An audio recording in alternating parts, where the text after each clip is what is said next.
د مالکند الډن ډیره قومي جرګې د سوشل میډیا د لارې په تحصیل کونسلر جمال حسین لګولې شوي تورونه رد کړي دي او د هغه په مشرۍ مکمله توګه باندې د باور اعلان کړی دی. تفصیل دپاره به ګورو د عمران زریاب دا رپورټ.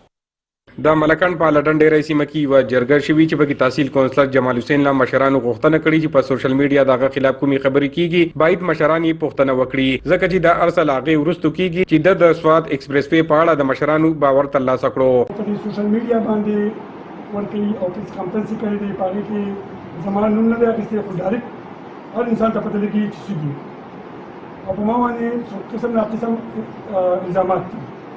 د هغه الزاماتو په باره کې ما تاسو را اغوښتي یاست چې تاسو د دې الزاماتو زما تاسو تپوس کوئ ځکه چې ما یو ډېر غټ جنګ و چې هغه تاسو په ما باندې اعتماد کړی و تاسو ډېر زیات لکه زه مشکور یم چې یو دومره غټه ذمواري په ما اچولې وه. په دغه جرګه کې د مشرانو ترڅنګ د ضلعي کونسل غړي هم موجود وو. د مالکند ضلعي نایب ناظم کرنل ریټایرډ ابراهیم حسین وویل چې دوی ته خپلې پیسې ورکړې شوي دي او دا د دوی حق و.